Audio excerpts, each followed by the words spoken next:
A very warm welcome to all of you. मैं आपकी Neha ma'am आज आपके सामने एक बेहद इम्पॉर्टेंट टॉपिक लेकर के आई हूँ, सिस्टम ऑफ यूनिट। ये एक ऐसा टॉपिक है बेटा जिसके नॉलेज के अभाव में आप किसी भी साइंस के सब्जेक्ट को प्रॉपरली स्टडी नहीं कर सकते, चाहे वो फिजिक्स हो, चाहे वो केमिस्ट्री हो, चाहे वो बायो हो, चाहे वो मैथमेटिक्स हो। सिस्टम ऑफ यूनिट्स एक ऐसा चैप्टर है जो हर टीचर की जिम्मेदारी है कि अपने साइंस के स्टूडेंट्स को कोई भी टॉपिक शुरू करने से पहले ज़रूर समझाए। इसका फ़ायदा उठाते हैं हमारे आईसीएसई बोर्ड के बच्चे। आईसीएसई बोर्ड में क्लास 9 में पहला चैप्टर है मेजरमेंट्स के नाम पर। तो आईसीएसई बोर्ड के बच्चों को सिस्टम ऑफ यूनिट्स के बारे में बहुत अच्छे से नॉलेज होती है, और सीबीएसई बोर्ड के बच्चों की बात अगर हम करें तो वो बेचारे महरूम रह जाते हैं इस टॉपिक से। उन्हें नहीं पता कि सिस्टम ऑफ यूनिट क्या होती है, उन्हें नहीं पता कि सीजीएस क्या है, एमकेएस क्या है, एफपीएस क्या है, एसआई क्या है। बिना किसी इन्फॉर्मेशन, बिना किसी नॉलेज के उनसे पूछ लिया जाता है कि फला फिजिकल क्वांटिटी की आप सीजीएस यूनिट बताइए। अब बेचारे वो क्या जाने what is CGS unit, what is MKS unit. तो पहली बात तो ये कि एजुकेशन जो होती है वो एकदम इक्वल लेवल पर होनी चाहिए, चाहे वो आईसीएसई हो, चाहे वो सीबीएसई हो। ये टॉपिक हर बच्चे के सिलेबस में ज़रूर होना चाहिए, और अगर सिलेबस में नहीं है तो ये टीचर की जिम्मेदारी है कि वो अपने बच्चे को मेजरमेंट्स के बारे में और सिस्टम ऑफ यूनिट्स के बारे में विधिवत समझाए। तो चलिए मैं शुरू करती हूँ इस टॉपिक के बारे में। What is system of unit? System of unit का मतलब होता है कि इकाई की एक पद्धति, माने कोई एक ऐसा सिस्टम बना देना जिसके तहत आपका जो भी मेजरमेंट है वो प्रॉपरली सेट हो सके, अलाइन हो सके। जितने भी एक्सपेरिमेंटल कैलकुलेशंस की जाती थी हमारे साइंस सब्जेक्ट में, उन सभी एक्सपेरिमेंटल कैलकुलेशंस को एक स्टैंडर्ड यूनिट में कलेक्ट करने के लिए हमको सिस्टम ऑफ यूनिट की ज़रूरत पड़ी। मैं आपको बताऊं कि इसकी शुरुआत क्यों हुई, कहाँ से हुई। आपने बार्टर सिस्टम के बारे में सुना होगा। बार्टर सिस्टम, जहाँ एक सामान के एक्सचेंज में दूसरा सामान मिलता था, जब मनी सिस्टम नहीं था। आज मनी सिस्टम आ गया। आप 100 रुपये का अगर चावल खरीदने जाओगे तो आपको भी उतना ही चावल मिलेगा जितना आपके पड़ोसी को 100 रुपये का चावल मिलने वाला है, अगर क्वालिटी सेम कर ली जाए तो। लेकिन बार्टर सिस्टम में क्या होता था, एक बोरी गेहूं के एक्सचेंज में एक बोरी चावल, ठीक। तो इसमें बेईमानी हो जाती थी। कभी कभी बोरी की साइज़ छोटा बड़ा हो जाता था, तो ये तो बेईमानी हो गई। उसने बड़े साइज़ में गेहूं, बड़े साइज़ के बैग में गेहूं दिया और आपने छोटे साइज़ नाप करके चावल दिया। तो यहाँ पर क्या हो रहा है, मेजरमेंट्स का कोई स्टैंडर्ड सिस्टम ही नहीं था ना। जब मेजरमेंट का कोई स्टैंडर्ड सिस्टम ही नहीं था तो किसी को कभी ज़्यादा मिल रहा है एक्सचेंज में तो कभी कम मिल रहा है, तो इसमें बहुत बेईमानी होती थी। तो ज़रूरत पड़ी एक करेंसी सिस्टम चलाने की। करेंसी सिस्टम जब चला तो ये एक्सचेंज सिस्टम तुरंत ख़त्म हो गया और बराबर अमाउंट की चीज़ें हमको एक स्टैंडर्ड वैल्यू में मिलने लग गई। उसी तरीके से हमें अपने साइंस में भी ज़रूरत पड़ी एक ऐसे ही स्टैंडर्ड सिस्टम की। हमारे साइंस में जैसे जैसे एक्सपेरिमेंट्स होते चले गए, जो एक्सपेरिमेंटल वैल्यूज़ आती थी, उन एक्सपेरिमेंटल वैल्यूज़ को किसी स्टैंडर्ड क्वांटिटी में कंपेयर करने की हमको ज़रूरत पड़ी। उन वैल्यूज़ को हम किस क्वांटिटी से कंपेयर करके लिखें? तो सारी समस्याओं का एक ही समाधान था, सिस्टम ऑफ यूनिट। तो सबसे पहले सिस्टम ऑफ यूनिट की शुरुआत की थी ब्रिटिश ने। ब्रिटिश ने सबसे पहली सिस्टम ऑफ यूनिट दी जिसका नाम था एफपीएस सिस्टम ऑफ यूनिट, ठीक। अच्छा, ये जो सिस्टम ऑफ यूनिट की कड़ी शुरू होने वाली, मैं आपको शुरुआत में ही बता दूं कि जिस समय सिस्टम ऑफ यूनिट की संरचना की गई थी उस समय माना जाता था कि किसी भी ऑब्जेक्ट के पास 3 बेसिक बातें या 3 बेसिक चीज़ें तो ज़रूर होंगी। नंबर 1 लेंथ, नंबर 2 मास और नंबर 3 टाइम। कोई भी ऑब्जेक्ट, अगर वो ऑब्जेक्ट है तो उसके पास मास तो होगा ही, माने द्रव्यमान तो होगा ही, लेंथ तो होगी ही, और टाइम तो लाजमी है कि वो किस समय बनाया गया या किस समय पाया गया। तो इस तरीके से हर ऑब्जेक्ट के पास ये 3 बेसिक चीज़ें तो होंगी ही होंगी। इस आधार पर हमने लेंथ, मास और टाइम को फंडामेंटल मानते हुए 3 फंडामेंटल यूनिट्स की संरचना की, लेंथ, मास और टाइम, और इसी के तहत हमने सिस्टम ऑफ यूनिट की भी संरचना की। तो सबसे पहला सिस्टम ऑफ यूनिट हमको दिया ब्रिटिश ने। मैं आपको बोर्ड पर लिख करके दिखाती हूँ। ये देखिए आपके बोर्ड पर मैंने लिख दिया। सबसे पहली सिस्टम ऑफ यूनिट थी FPS सिस्टम ऑफ यूनिट। इसको हम, ये जितने भी सिस्टम ऑफ यूनिट मैं आपको अभी बता रही हूँ, ये LMT सिस्टम ऑफ यूनिट है, क्योंकि अभी मैंने आपको बताया कि लेंथ, मास और टाइम, LMT, इन्हीं तीनों को बेसिक फंडामेंटल मानते हुए हमने सिस्टम ऑफ यूनिट की संरचना की थी। तो FPS में F का मतलब होता है फुट, P का मतलब होता है पाउंड और S का मतलब होता है second. FPS system of unit में ब्रिटिशर्स ने क्या बोला? ब्रिटिश ने बोला कि अगर किसी ऑब्जेक्ट की लेंथ को हम फुट में नापते हैं, मास को हम पाउंड में नापते हैं और टाइम को सेकंड में नापते हैं, तो इस प्रकार की system of unit FPS system of unit कहलाएगी। That system of unit in which length is measured in foot, mass is measured in pound and time is measured in second, the system of unit will be called as FPS system of unit. Similarly, British को देखते हुए एक metric system की भी संरचना की गई। Metric system में हम मीट्रिक सिस्टम को कहते हैं MKS system of unit. Again आप देख सकते हैं M लेंथ के लिए है, K मास के लिए है और S T के लिए है। तो मीट्रिक सिस्टम में कहा गया कि if length is measured in terms of metre, mass is measured in terms of kilogram and time is measured in terms of second, then the system of unit will be called as MKS system of unit. MKS को कभी-कभी MKSA के नाम से भी जाना जाता है। MKSA system of unit में A का एब्रिविएशन होता है एम्पियर, मींस इलेक्ट्रिक करंट को भी फंडामेंटल मानते हुए एम्पियर करके MKS में ऐड किया गया था। या कभी-कभी आपको कूलम को बेसिक यूनिट मानते हुए, चार्ज, इलेक्ट्रिक चार्ज की बेसिक फंडामेंटल यूनिट होती है कूलम। तो MKSC में C का मतलब होता है इलेक्ट्रिक चार्ज फॉर कूलम, ठीक है। तो आप बेसिकली इसको बस MKS के नाम से समझिए कि MKS is metric system of unit for which length is measured in mass is measured in kilogram and time is measured in second। इन दोनों सिस्टम ऑफ यूनिट की जरूरत पड़ी और इन दोनों को देखते हुए हमारे दिमाग में ख्याल आया कि एक छोटे पैमाने पे भी सिस्टम ऑफ यूनिट की संरचना की जानी चाहिए, क्योंकि मीटर तो एक बड़ी मेजरमेंट है ना। अब इस बड़ी मेजरमेंट के साथ साथ छोटे मेजरमेंट्स के लिए भी कोई सिस्टम ऑफ यूनिट तो बनानी चाहिए। तो इसके बारे में फ्रेंच ने सोचा और फ्रेंच ने CGS सिस्टम ऑफ यूनिट की संरचना की। तो French system of unit is CGS। इन्होंने क्या कहा? If length is measured in centimetre, mass is measured in gram and time is measured in second, then the system of unit will be called as CGS system of unit. तो इस तरीके से length, मास और time को consider करते हुए 3 system of units को बनाया गया। FPS foot pound second, MKS metre kilogram second and CGS centimetre gram second. इन तीनों सिस्टम ऑफ यूनिट से अब हमको क्या लाभ होने वाला है और 1 मीटर का मतलब क्या होता है, 1 सेंटीमीटर का मतलब क्या होता है, 1 सेकेंड का मतलब क्या होता है, इन सारी चीज़ों की चर्चा आप एक ब्यूरो बनाया गया, international bureau of weights and measures in Sevres near Paris में है ये। वहाँ पर 1 मीटर के मेजरमेंट को तय कर दिया गया। एक प्लैटिनम इरिडियम की रॉड ली गई, उस प्लैटिनम इरिडियम रॉड में 2 मार्क्स बना दिए गए और कहा गया भैया इन दोनों मार्क्स के बीच की जितनी भी डिस्टेंस है वो 1 मीटर है। अब पूरी दुनिया आए और उससे 1 मीटर नाप करके अपने पूरे देश में फैला ले। और अब क्या हुआ, अगर आप दुकान में जाकर कहते हैं कि भाई मुझे 5 मीटर कपड़ा दे दो, तो वो 5 मीटर का कपड़ा पूरे आप कह सकते हो आपके पूरे मोहल्ले में हर व्यक्ति का बराबर होगा।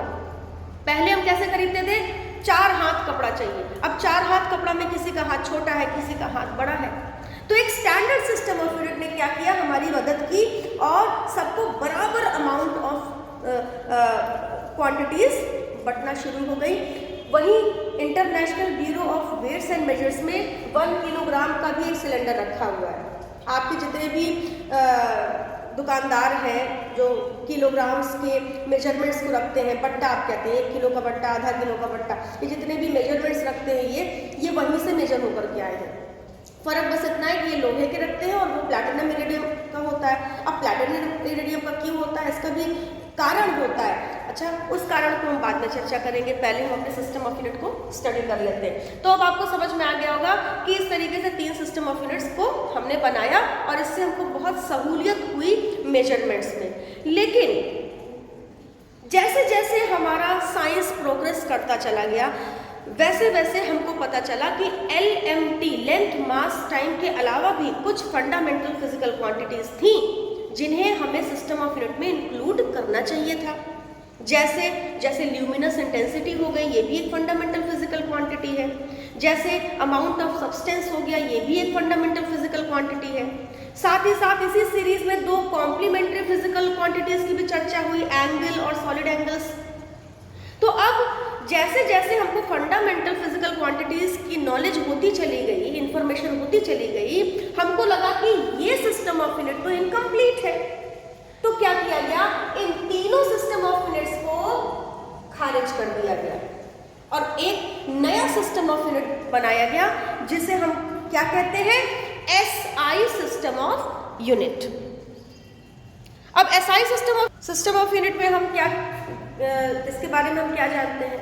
जब हमने देखा MKS, CGS और FPS से काम नहीं चल रहा है, सारी की सारी फंडामेंटल यूनिट उसमें नहीं आ पा रही, तो हमने जब SI यूनिट की संरचना की तो यहाँ पर हमने उन सभी फिजिकल क्वांटिटीज़ की चर्चा कर ली जिनकी ज़रूरत हमें पड़ सकती है, जिनके द्वारा हम अन्य यूनिट्स को बना सकते हैं। और जिन फंडामेंटल यूनिट्स की मदद से जो अदर यूनिट्स हम बनाते हैं उन्हें हम डिराइव्ड यूनिट्स कहते हैं। ठीक है, तो SI का एब्रीविएशन आप देख लीजिए, S का मतलब स्टैंडर्ड या सिस्टम भी कभी कभी कहा जा सकता है, स्टैंडर्ड इंटरनेशनल या सिस्टम इंटरनेशनल बोलते हैं। तो ये एक ऐसे सिस्टम ऑफ यूनिट बनाई गई जो पूरे अंतरराष्ट्रीय तौर पर आप इंटरनेशनली एक्सेप्टेबल थी।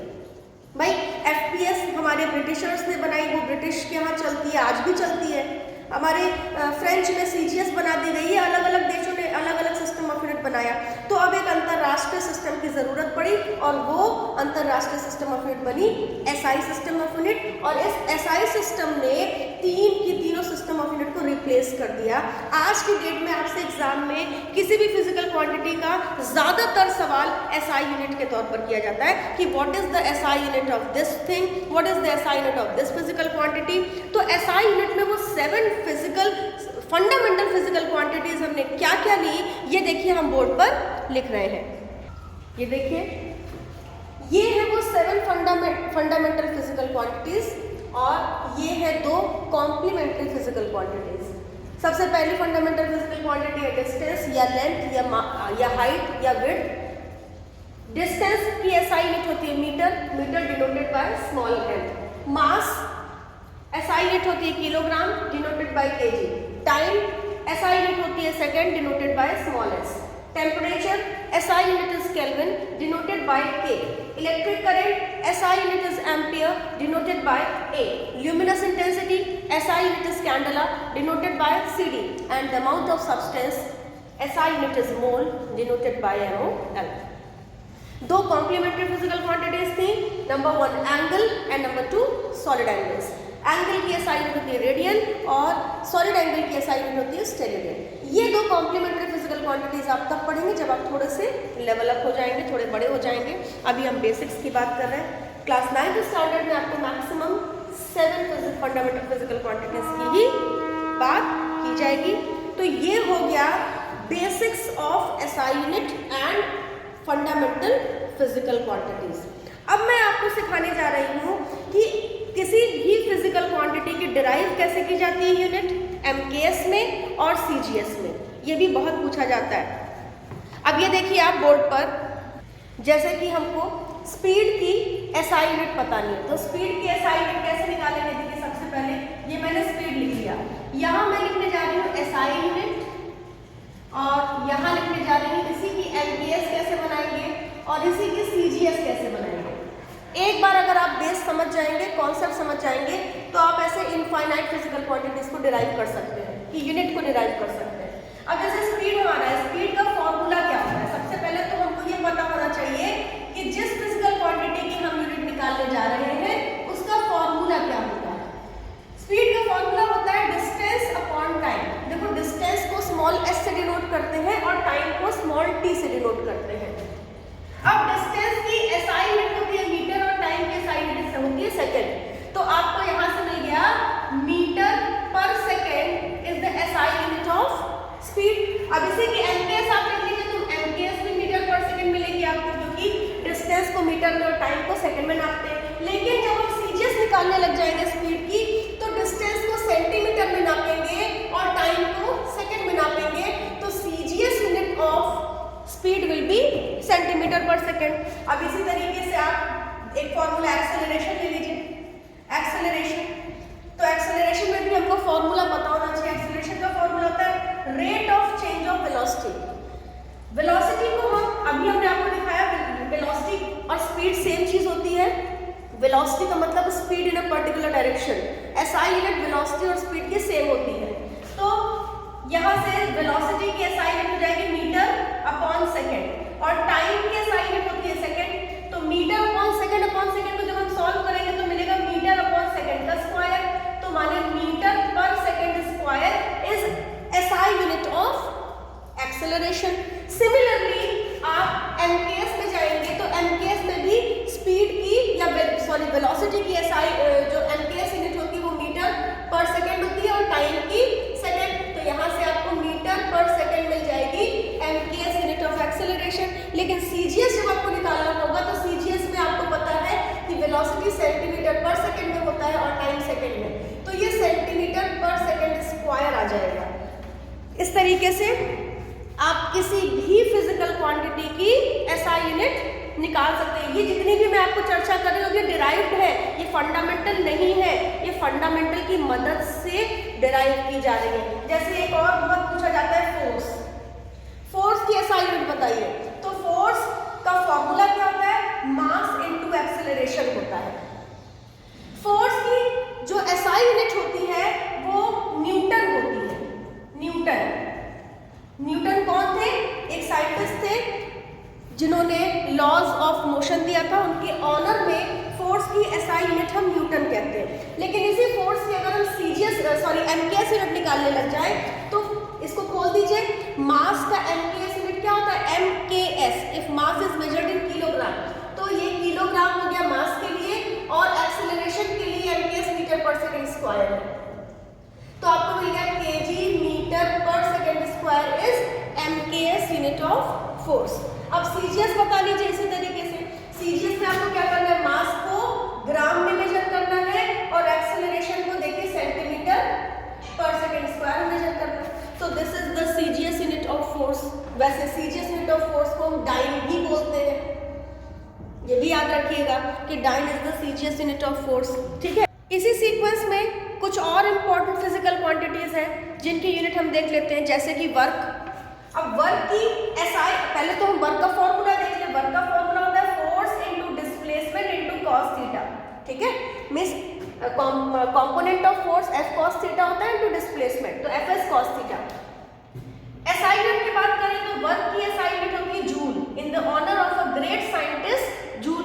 अब MKS यूनिट की बात करें तो MKS यूनिट तो हमको डिराइव करनी पड़ेगी, कैसे, फॉर्मूले में रख दीजिए। फोर्स की MKS यूनिट होती है kg मीटर पर सेकंड स्क्वायर, डिस्प्लेसमेंट की होती है मीटर, तो आपको मिल गया kg मीटर स्क्वायर सेकंड की पावर -2। cos थीटा एंगल होता है, एंगल की कोई यूनिट नहीं होती है।